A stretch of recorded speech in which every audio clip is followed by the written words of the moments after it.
Bonjour à tous et à toutes et bienvenue sur ce nouveau format sur YouTube. Un challenge assez simple, on se fait tous les jeux de Board Game Arena.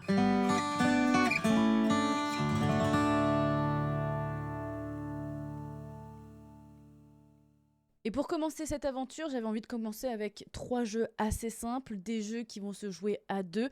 On va jouer donc à Oxono, à Chat-Poche ou Pocket Cats et à Jaipur. Donc des jeux qui datent un peu, mais des jeux aussi qui sont tout nouveaux, puisqu'il y en a qui sont sortis même cette année. Oxono, c'est quoi ? Eh bien, c'est un jeu signé Jérémy Parti Nico et qui a été édité par Cosmo Ludo. C'est un jeu qui est abstrait, voilà, comme le jeu de dames.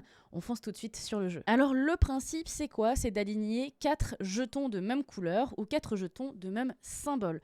Dans la mécanique, comment on va faire ? Eh bien, il y a 2 totems sur le plateau, qui sont les totems bleus avec un rond et une croix. On va pouvoir les déplacer en ligne ou en colonne. Et puis, de là, selon leur déplacement, on va pouvoir y poser notre jeton. Alors moi, je joue les noirs là-dessus et mon adversaire joue les roses. On voit qu'il a déplacé le totem rond. Je peux également le déplacer. Par exemple, je peux faire ça et venir poser également un rond ici. Attention, dans mon alignement de 4 jetons, le petit totem n'est pas compris dedans, donc la pièce bleue ne comptera pas. Vous allez me dire comment je vais faire aussi si je suis bloqué. Là, je vais pouvoir passer par-dessus. Par exemple, là, si je joue le rond, je ne vais pas pouvoir passer par-dessus mon jeton marron noir que j'ai joué, mais je vais pouvoir du coup aller sur les côtés.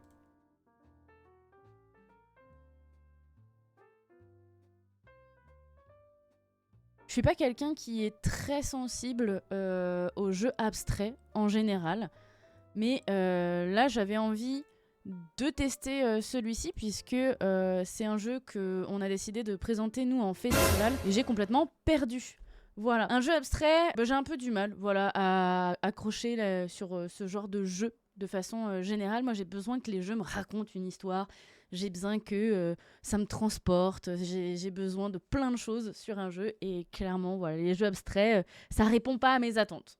Mais je comprends en quoi c'est sympa. Là, la partie, j'ai vraiment fait n'importe quoi, j'étais pas du tout dedans. Mais sur ce jeu, j'ai 96 points, ce qui montre que j'ai pas fait beaucoup de parties. Mon adversaire a 323 points. Ça veut dire qu'il ponce ce jeu, d'accord ? Le deuxième jeu, il s'agit de Jaipur. Alors Jaipur, c'est quoi ? C'est un jeu de cartes à 2 où le but est d'être le marchand le plus riche. On va vendre des cartes pour gagner des roupies. C'est un jeu qui est signé Sébastien Pochon et qui a le droit à 2 éditions. Et sur BGA, on retrouve les 2 éditions. L'ancienne qui est sortie chez Gameworks et la nouvelle qui est sortie chez Space Cowboys. On va voir ça tout de suite. Alors, sur BGA, on a le droit à la jaquette de la nouvelle édition que vous voyez là. Mais si je vais en haut, à droite, normalement, je peux choisir de mettre la première édition. Et voilà. On a donc la première édition qui est sortie chez Gameworks. Personnellement, je préfère la nouvelle édition, beaucoup plus flashy, je vois beaucoup plus de quoi il s'agit. Alors comment ça va se passer pour ce jeu ? Eh bien, on a le marché devant nous, j'ai mes propres cartes que je vais pouvoir vendre ou pas. Je vais pouvoir les vendre par paquet et gagner, par exemple ici, j'ai une carte diamant, je vais pouvoir gagner des pièces correspondantes. Donc vous voyez qui sont plus importantes. Le diamant va coûter plus cher que ici le cuir. Comment ça va se passer ? Moi, je décide pour commencer de prendre, pourquoi pas, cette carte-là, qui est une carte or, du coup, et qui va pouvoir me permettre de gagner plus d'argent par la suite. Le but, c'est de vendre tout de même en famille de cartes. Plus je vais vendre de cartes de la même famille, plus je vais du coup déjà gagner des roupies, mais en plus je vais gagner des jetons bonus. Si je vends 3 cartes de la même famille, je vais gagner celui-là, 4 cartes celui-ci, et 5 cartes celui-ci. Sachant que dans les 5 cartes, on voit, il y a quand même 2 jetons qui représentent 8 roupies, un jeton qui représente 9 roupies, et 2 jetons qui représentent 10 roupies, ce qui est énorme.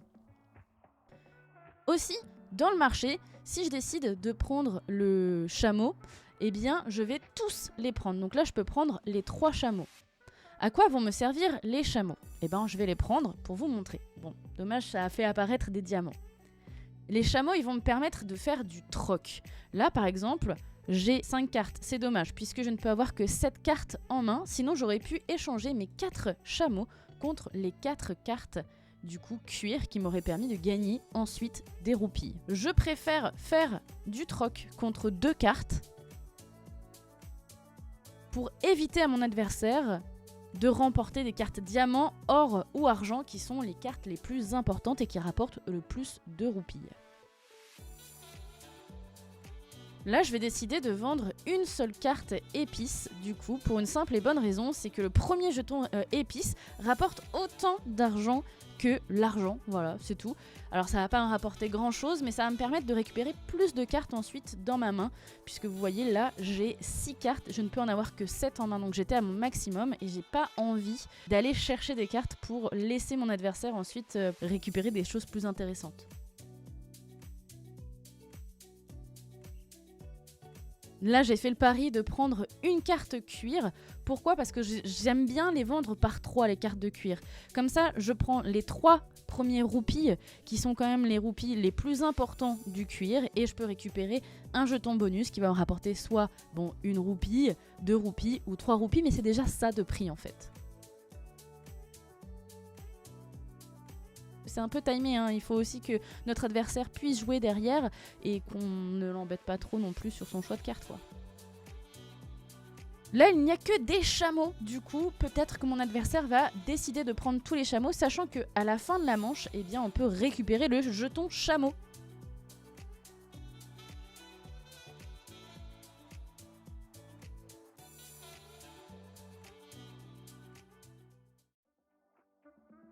Je lui ai fait quand même une fleur, hein, puisque je lui laisse pas mal de tissu. S'il décide de troquer ou pas, après, bon.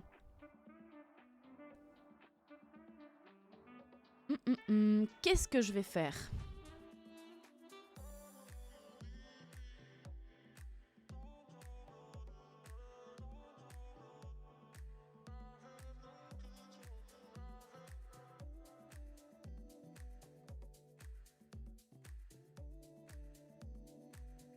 C'est un peu compliqué puisqu'on fait toujours aussi un pari sur la durée. Est-ce qu'on attend d'en avoir plus de cartes pour les vendre et avoir plus de bonus, ou est-ce qu'on les vend maintenant ? Puisqu'une manche prend fin lorsque il y a 3 réserves de roupies qui sont vides. Donc en général, c'est quand on aura vendu 5 cartes diamant ou 5 cartes, et du coup 5 cartes or, 5 cartes argent. Vous voyez là, on n'en a vendu aucune. Du coup, toutes les roupies sont encore présentes. On est en train de diminuer les réserves des autres. Qu'est-ce qui va se terminer en premier ? Je ne sais pas.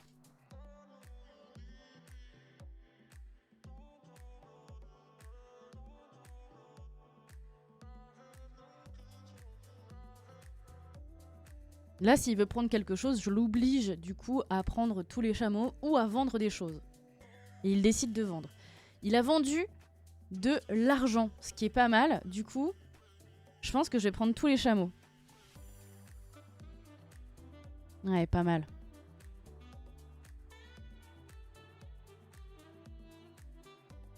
Faut savoir aussi que le cuir a un avantage, c'est qu'il y en a beaucoup. Et même si ça rapporte pas beaucoup d'argent... Mince. Ouais, on va faire ça.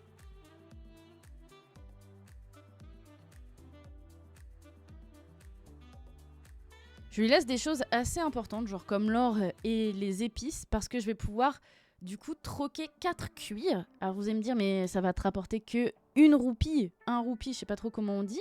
Oui, mais ça va me permettre de choper un bonus ici, quand même, plus important. Donc potentiellement, de faire plus d'argent derrière.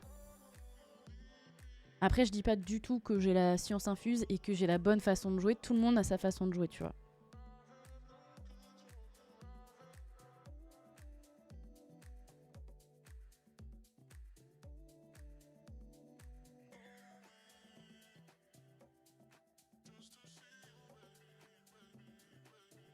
Là, c'est rude. Hein.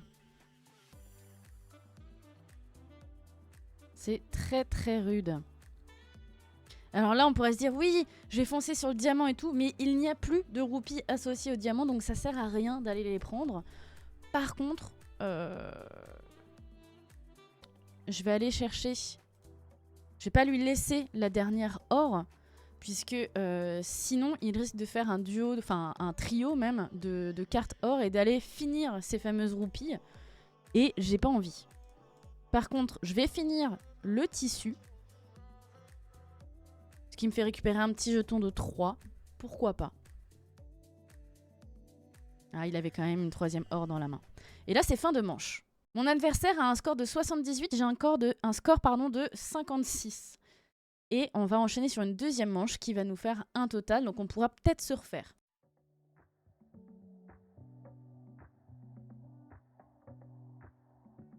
Je lui laisse beaucoup trop d'opportunités dès le début en fait. Évidemment. Évidemment.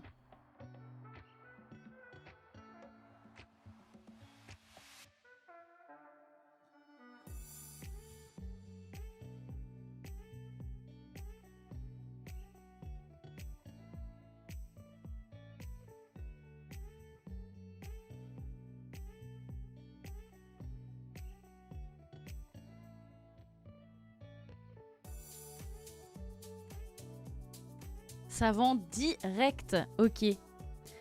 Alors, je pense que je vais commencer quand même. Parce que là, j'ai pas mal de cartes par vendre un petit peu. Histoire de faire des points. Faut qu'on en fasse un minimum. Alors, c'est dommage, j'ai vendu 2 cartes. C'est à partir de 3 que ça devient intéressant, puisque c'est à partir de 3 seulement qu'on arrive à avoir des bonus. Bon, en vrai, avant qu'ils les vendent, je vends mes cartes diamants, comme ça je récupère aussi les grosses pièces, qui sont quand même des pièces de 7. Hein.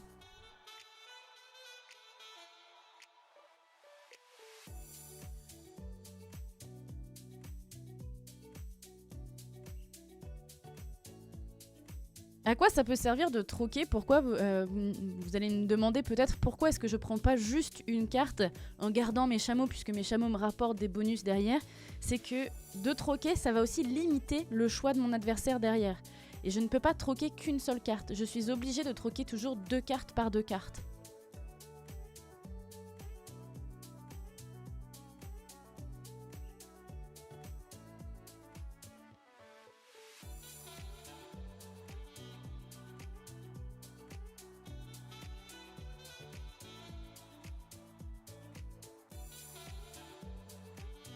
Et là, on va peut-être pouvoir faire un truc sympa. C'est-à-dire qu'on va pouvoir vendre 5 cartes. Ce qui nous permet d'avoir un très gros bonus ici.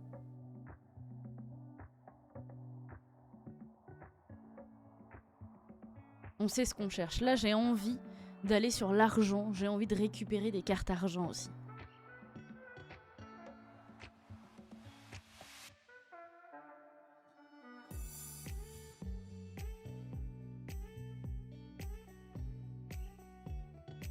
Mais bon, faut faire des points aussi à un moment donné. Bon, là, c'est chaud. Je vais peut-être vendre. Alors, est-ce que je vends ça pour avoir 10 roupies? Ou est-ce que je vends mes 3 tissus? Ça me fait 5 roupies, mais j'ai un petit bonus. Après, ouais, c'est pas fou. Hein. Au pire, j'ai 7, quoi. Donc, c'est toujours plus avantageux de vendre l'argent, tant pis.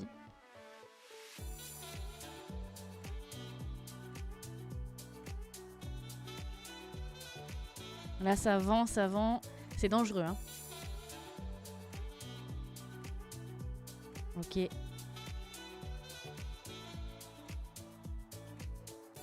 Je vais prendre une carte pour voir. Ouais, je vois ce qu'il veut faire. Là, en fait, il va mettre fin aussi à la partie, mais comme il aura le plus de chameaux, bah voilà. C'est lui qui va récupérer le jeton bonus. Et ça se joue à 1 point. J'ai 66, mon adversaire a 67.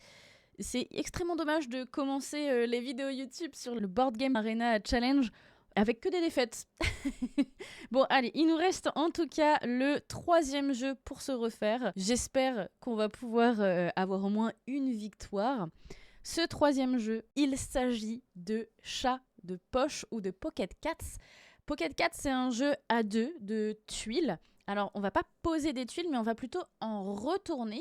Comment on pourrait appeler ça? Un flip tuile. En tout cas, comment ça va se jouer? Eh bien, chacun des joueurs et chacune des joueuses, donc on est deux, hein, voilà, va avoir un clan de chats. Donc il y a un clan violet, un clan vert. Pour une première partie, ça va pas avoir d'importance, à part juste la couleur du clan qui va nous permettre d'identifier les chats qui nous appartiennent sur le plateau.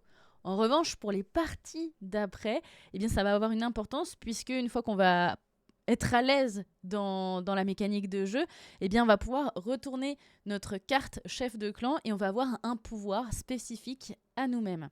Alors, Pocket Cats, comment ça va se jouer? Eh bien, vous allez voir sur le plateau de jeu, nous allons avoir un carré de tuiles.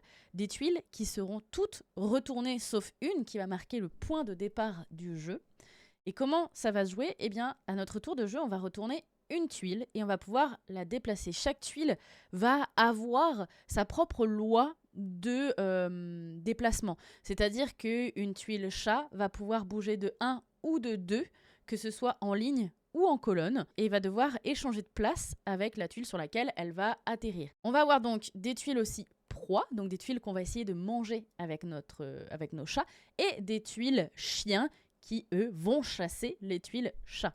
Ce qui est un peu compliqué, c'est qu'on sait qu'il n'y a que 5 tuiles chats de chaque clan. Donc on a 10 tuiles chats sur tout le plateau. On va avoir quelques tuiles chiens et des tuiles proies. Je ne sais plus combien il y en a exactement. C'est parce que je ne suis pas une joueuse qui fait des stats, qui compte et tout ça. Mais il y en a quand même pas mal des proies. Donc il va falloir calculer, sachant qu'il y en a qui vont avoir plus de points que d'autres. Maintenant, comment est-ce qu'on va gagner des points? Comment on va réussir à manger nos proies? Eh bien, en ligne et en colonne, on va calculer qui a le plus de chats dans l'axe de la proie, tout simplement.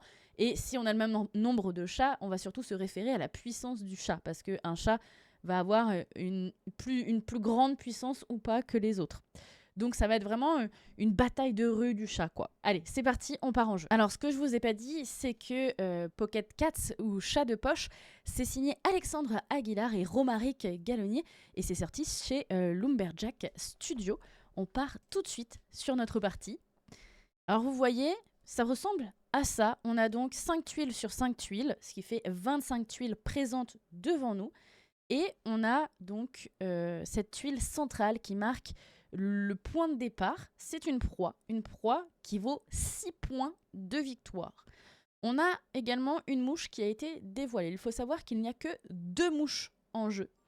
Si on arrive à avoir les 2 avec notre propre clan, eh bien, on ne va pas additionner ces points, mais bien les multiplier. Donc, il y en a une qui vaut 3 et une qui vaut 4, je crois.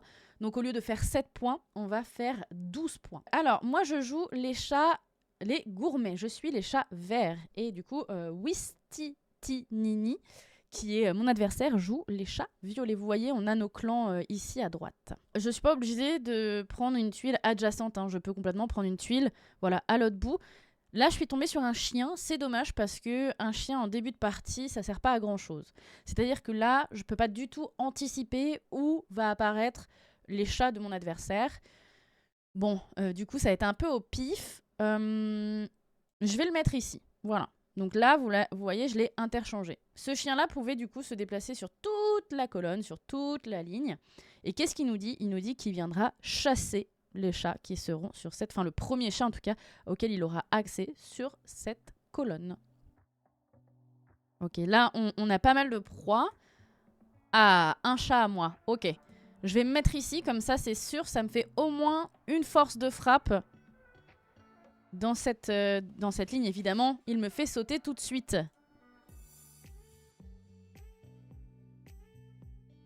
Ok.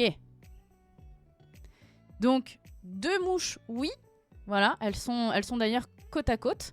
En fait, si vous voyez, on a un début de multiplication là sur le côté, donc ça marche aussi là. Hein. Et on a aussi 2 pigeons. Alors les pigeons, je sais plus trop c'est quoi leur valeur. Là, il y en a un de 2, je sais plus c'est combien le deuxième. Ah, dommage, j'avais bien envie de rester là, moi, je vous le dis. Je vais me mettre ici, comme ça, au pire, je pourrais interchanger avec celui-ci. En espérant qu'il n'ait pas ma technique. Ah zut. Zut! Ok, bah lui, toi, clairement...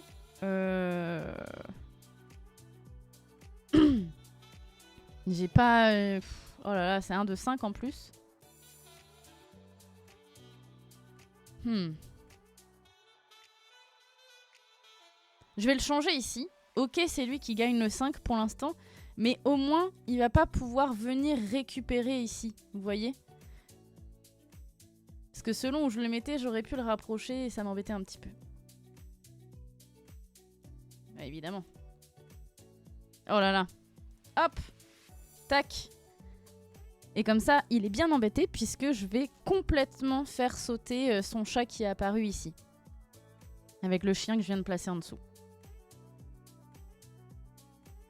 Et c'est un jeu qui est pas si simple que ça, hein. Ok. Le joueur adverse hésite.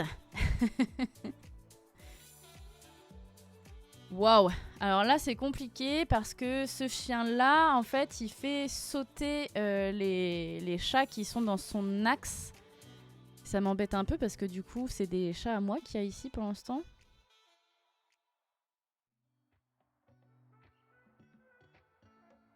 Je vais le mettre ici, tiens. Hop là.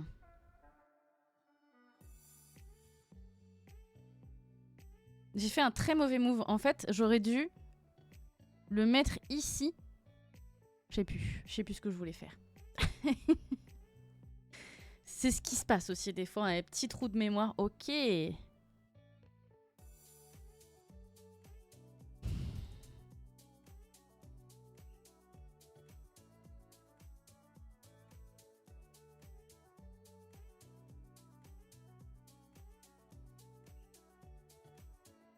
Ouais, je décide de me placer là, ouais.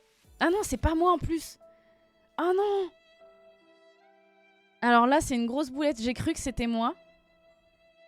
J'ai vraiment cru que c'était moi. Et voilà, là, ça me fait plaisir. Comme ça, au moins... Voilà, là, je peux faire sauter son chat. Parce que, en fait, j'ai vraiment cru que les violets... Je joue souvent les violets. Et du coup, j'ai vraiment cru que c'était une force de frappe à moi. Je me suis dit, le move incroyable. Et non, pas du tout. Ah, ça m'agace. Ça m'agace, ça m'agace, ça m'agace.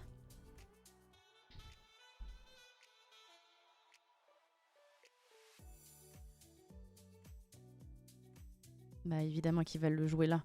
Il va pas le jouer là, il va pas prendre le risque de se faire sauter des points. Hein. Là, et normalement, ça c'est une tuile à moi. C'est un chat à moi. Hop là. C'était sûr que c'était mon chat. Voilà, là, où est-ce que je vais me mettre?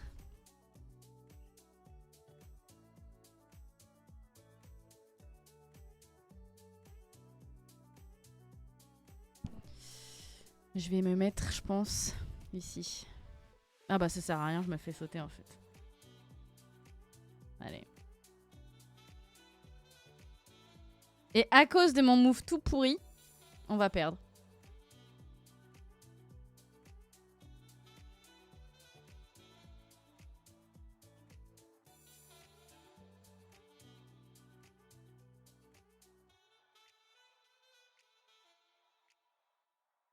Et c'est même pas dit, on a une victoire. Alors une victoire serrée, hein, puisque bon, on part avec 14 points de victoire contre 13 points pour notre adversaire. C'est pas énorme. C'est pas beaucoup de points déjà de 1. Et de 2, c'est pas une grosse victoire. Mais voilà, en tout cas, pour Chat de Poche. J'espère que ce petit concept vous plaît. Board Game Arena Challenge, le but est simple, se faire tous les jeux de la plateforme. BGA, pour ceux et celles qui ne connaissent pas, c'est une plateforme de jeux de société en ligne. C'est gratuit, donc là, à tout instant, vous pouvez faire un compte et jouer avec nous. Voilà, vous pouvez ajouter les gens en amis et tout ça. Vous pouvez lancer des parties juste entre amis ou vous pouvez lancer des parties avec des inconnus sur votre pause déj, je sais pas, le samedi, le dimanche, le soir, bref. Dès que vous avez envie de faire un jeu de société, vous choisissez le jeu auquel vous voulez jouer et vous lancez. Il y en a pas mal avec des tutoriels, du coup c'est assez simple. Mais le plus simple reste encore de suivre cette chaîne, puisque comme on va se faire tous les jeux, bah, si vous voulez apprendre à jouer, comprendre quel est le but du jeu, voir un petit peu les mécaniques, bah, il suffira juste de suivre. Voilà, et bah, n'hésitez pas à vous abonner, à liker la vidéo, à commenter, bref, tout le tintouin habituel sur YouTube. Et on se dit à très vite